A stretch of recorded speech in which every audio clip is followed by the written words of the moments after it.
She let her dog poo on the airport floor, refusing to clean it up because they have people for that.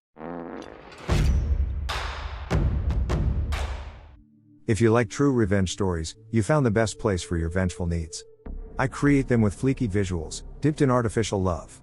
In this episode of Business Revenge Stories, we'll meet customers you'd rather pay, just so they don't use your services.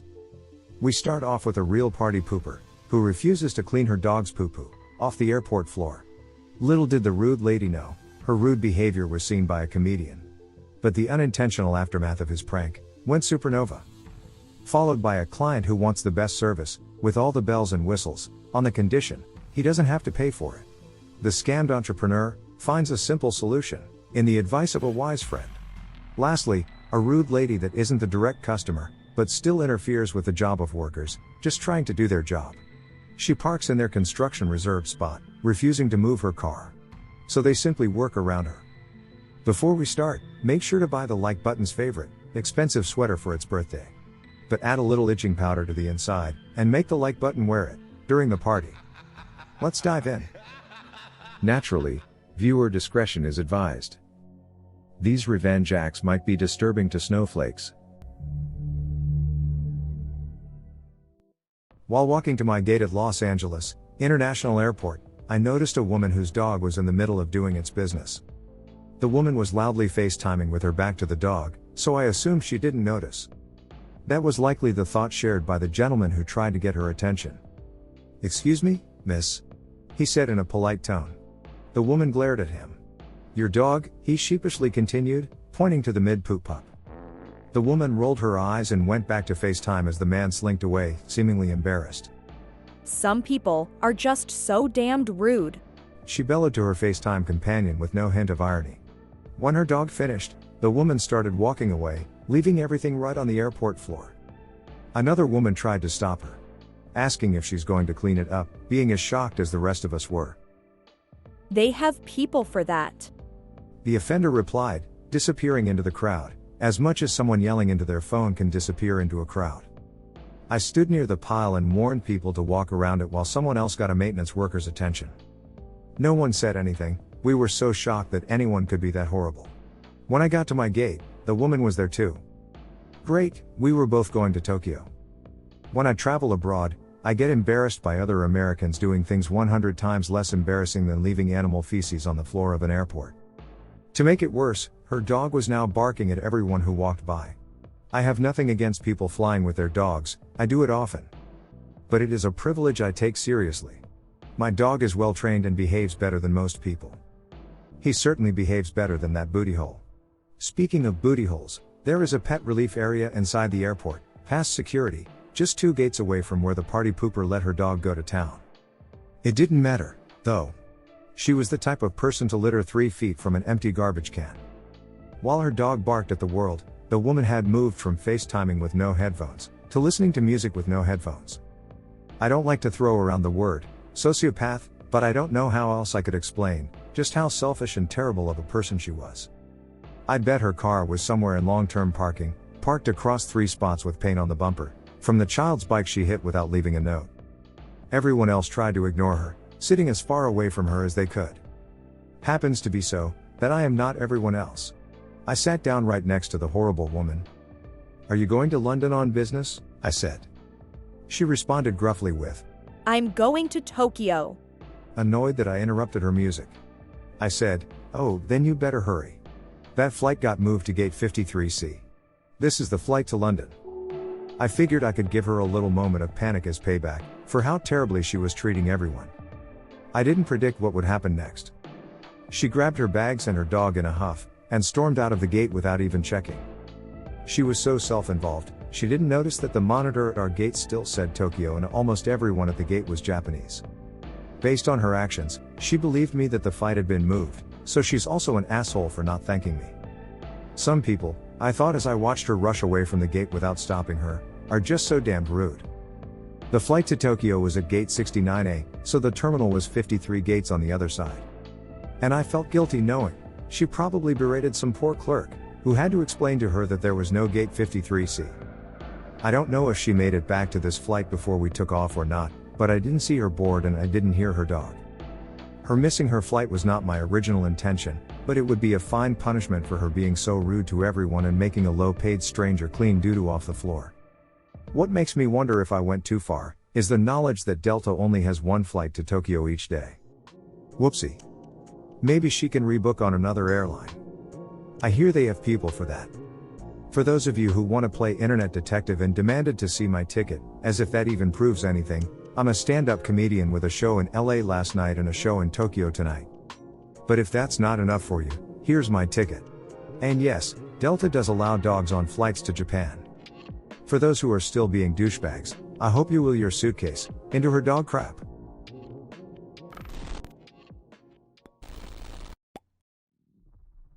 This story happened to me about 7 years ago. I was starting my side business, doing IT work for businesses, and had some successful side gigs for a few companies. I found word of mouth was the best way to gain new clients, because entrepreneurs tend to network with other business owners. Tony was one such client who had heard I had done some work for a client, and called to see if I could help. His company's needs were to stop using a semi-accounting service that they had been paying a percentage of their profit to for process payments, purchase orders, and billing/receivables.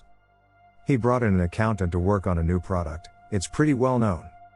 They wanted a server to be accessible remotely, and had already paid their ISP for a static IP for the server, but needed the actual server, redundancy UPS, and firewall device.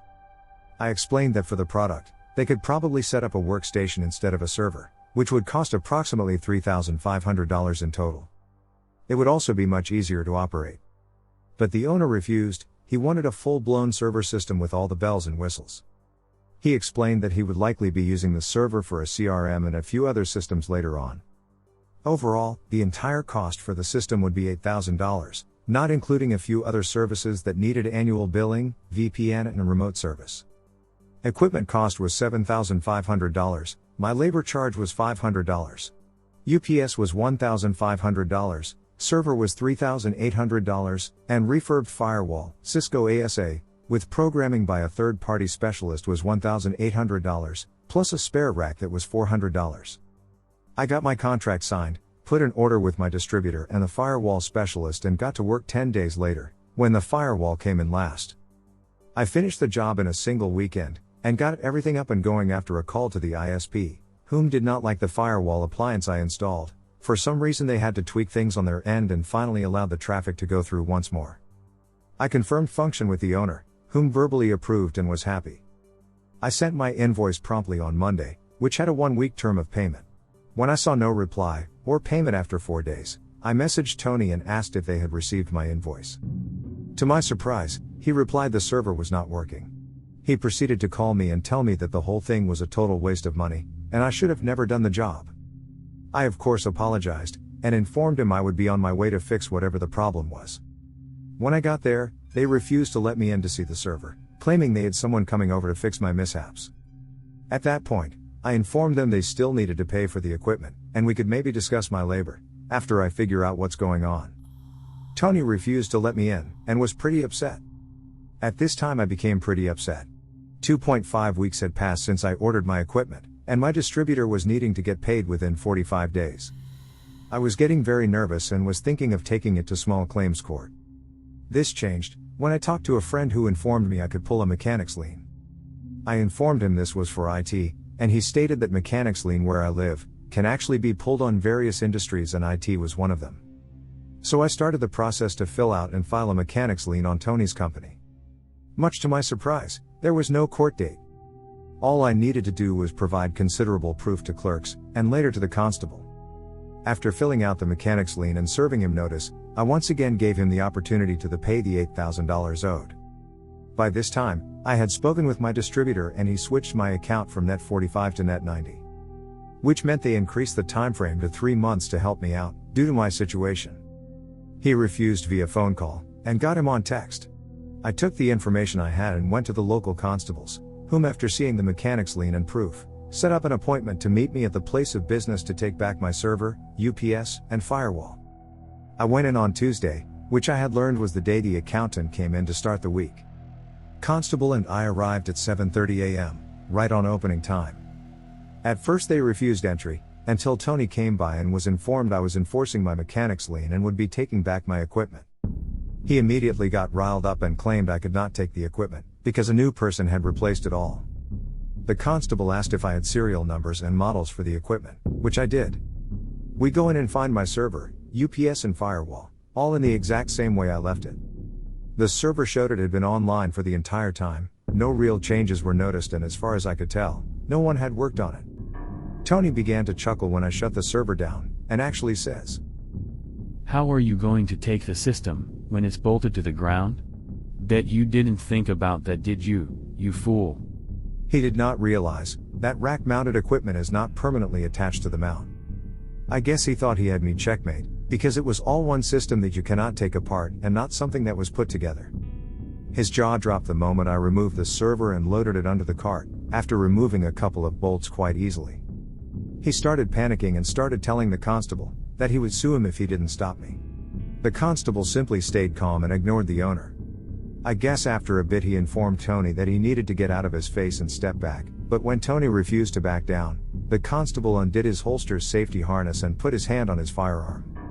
Tony's face was exquisite, full of fear and eventually a dawning sensation that this was going to happen one way or another. At first I did not understand why he was so riled up, and now seemed to have a total panicked face, like his world just collapsed, until a bit later. I wrapped up my materials and left the rack. True to Tony's word, undoing the bolts proved difficult to impossible with the tools I had used, so I told Tony he could keep it for the new server he tries to set up. It didn't take more than 2 hours before I got a call from him, stating that he had talked to his attorney and he would be suing me for damages, and I would be going to jail for trespassing. I informed him that he didn't pay for the equipment, his equipment was repossessed, thus, there was nothing to sue for. As far as trespassing, I was servicing a mechanics lien with a law enforcement officer, thus it is not trespassing. He then starts hemming and hawing about how he needs to bill clients, because he hasn't had revenue in a week, but his accountant can't do anything, because she has no access to the accounting software, and they have no copies. I informed him it was not my problem, I would not be giving access to the server nor data contained, and he should have paid for the equipment, instead of trying to screw me over for $8,000. He then offered to pay me if I could install the server back the same day, but that only if I did it that same day, otherwise he'd find someone else. I informed him that our original contract was null and void. I would be returning the equipment to my distributor, but first I had to wipe the storage by DoD standards, which means 0% chance of recovering files, unless he somehow had NSA level funds. He starts freaking out, and resorts back to what he usually did, threatens me to lawsuit, make my life a living hell, etc. So I hang up and proceed to keep the conversation going by text. I told him I was going to proceed to delete his data that evening, and that I was no longer interested in working with him. He called me at least 50 times, I just silenced my phone and had a talk with my friend later that night, the friend whom had given me the advice before. My friend brainstormed why I would return the equipment, if I had the only copy that has everything from client names, contacts, phone numbers, billings, receivables, etc. He asked me how much revenue the company generated, to which I informed him I was taking a wild guess, but it was somewhere in the ballpark of $58,678.21, for the last month. He laughs and asked, "Why don't you charge them double the price to get his equipment back, and have him pay you cash, before you start?" He was right though, I was taking my petty revenge and walked out with a $1,800 firewall, which I had to pay in advance, and $500 in unpaid labor charge. Why not take it a step further, to get sweeter revenge and get paid a fat stack of money? The following day I messaged Tony, I apologized for the way I behaved yesterday, as it wasn't professional. Unfortunately, your shitty attitude and attempts to screw me over got the better of me. The server has not been wiped yet. I would like to reconsider a new arrangement, so we can salvage this sour experience and turn it into sweet honey. Are you interested in working with me to get your equipment back? I must warn you though, it will be extra, since I would be doing double the work. Let me know. Tony immediately called me and his arrogant behavior came up with it. "I knew you would change your mind and come crawling back. Yes, I want everything back, but I am only paying $8,050 and not a dime more. The $50 is me being generous, to give you a second chance to do things right." I immediately informed him that I still have all the equipment, and in fact it would only take maybe 20 minutes to complete the job. However, I had a different idea in terms of the price. The new price was $15,000 to be paid cash. He immediately starts yelling and hollering. I keep talking and inform him he has 2 weeks to decide if being able to get paid by his clients was worth it. If not, the equipment was going back and that would be that. No hard feelings. I hang up. About 2 days later, I get a call from Tony informing me he agreed to the new arrangement, and to please set it up and install it ASAP. I tell him I could do so on Friday, but I would need to be paid $15,000 cash, before I even unload a single bolt from my vehicle. He agreed. I could hear a lady talking in the background, telling him he needs to get this resolved, because they had no revenue in nearly 2 weeks. This was on Wednesday. On Thursday I get a call from his daughter, whom is apparently the accountant and the lady whom was telling him to resolve it. She is cutting a check and needs to know my name. I inform her I would not be accepting checks, and I had told Tony specifically, it should be in cash. She says, okay, and tells me if the amount of $12,000 was correct. I once again correct her, and inform her the correct amount is $15,000 cash. She responded in satire, of course, it's $15,000, I will go make the withdrawal and have the money ready tomorrow. Sure enough, Friday morning, true to her words, she and Tony were there with $15,000 cash. I counted it in front of her and Tony. She makes a comment saying that I was a lifesaver, because they could not go back to the service they used before to get paid, and they urgently needed to get some payment orders sent out. I placed it in my vehicle, locked the glove box, and unloaded the equipment. True to my word, it took me 20 minutes to place the server, firewall, and UPS inside the rack mount. Connected the cables. Power on the server and asked them to test it out when they get a chance. If anything was wrong, to not contact me and to have a good day. I actually had tested it out already, before I left their server room. Despite my pettiness at times, I am still a professional. One that's paid in cash.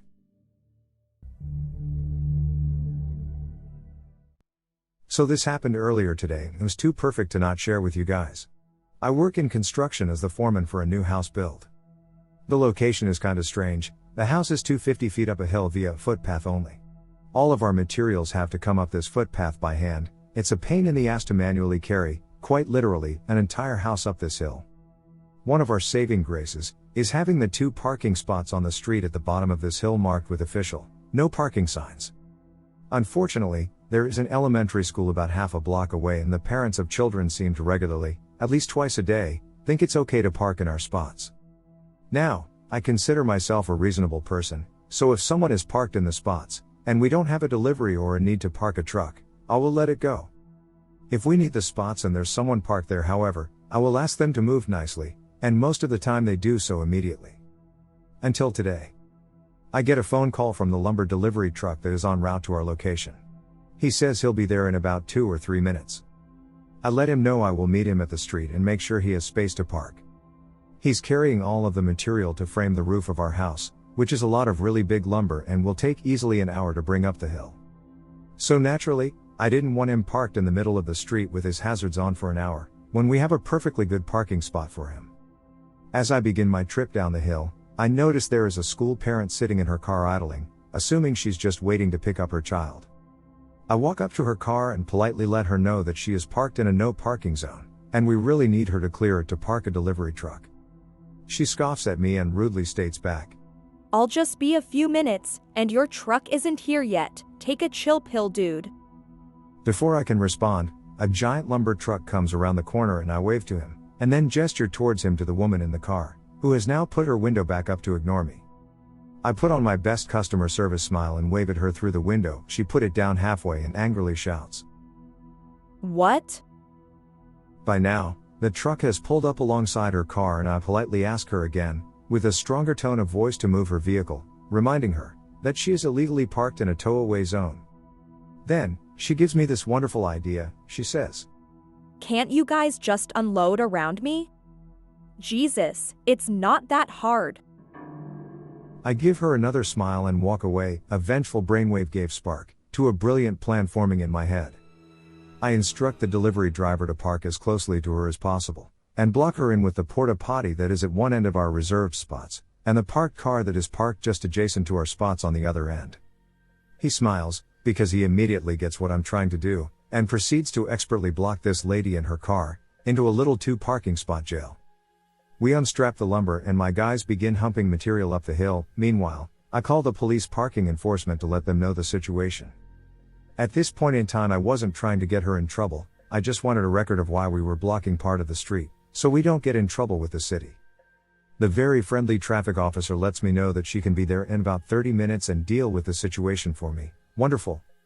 As we continue to unload lumber, the child of the parent shows up, and wouldn't you know it, Mom is just now realizing that the lumber truck is parked so close, she can't get out of her driver door to meet her kid. She awkwardly clambers across the inside of her car and stumbles out the passenger door, shooting glaring looks at me and the truck driver in the process. She loads her kid into the back and then begins to realize that she has no way of leaving. She comes storming up to myself and the driver and states, I'm in a big hurry, you need to move your damn truck right now so I can go. Before I can respond, the driver gets a grin on his face and says, Ma'am, in order to unload the lumber on the truck we had to unstrap it, and per our company policy, I'm not allowed to move the truck with any unsecured load on it.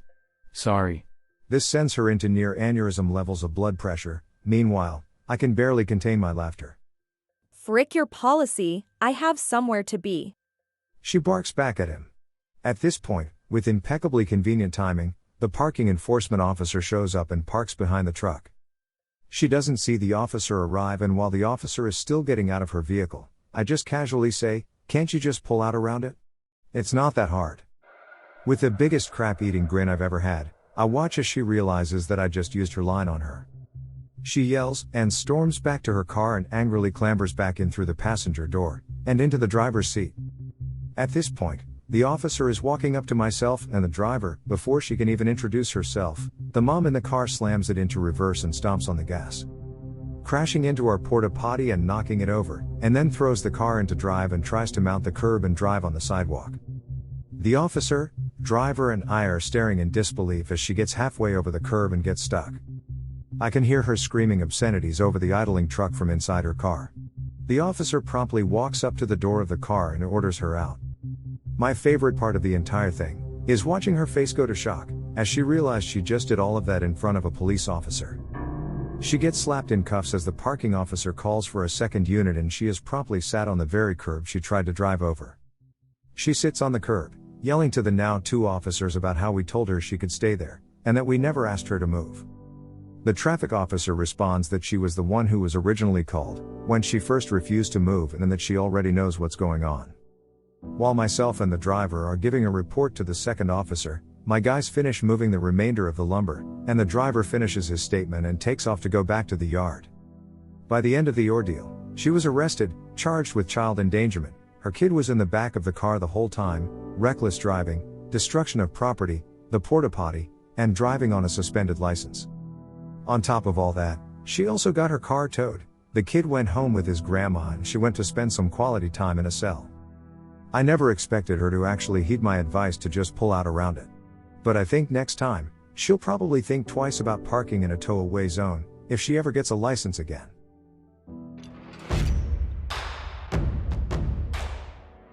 Thank you for enjoying this episode, which was made with artificial love. Subscribe to receive future episodes, and tickle the like button for good karma. Do you have any experiences surrounding this topic?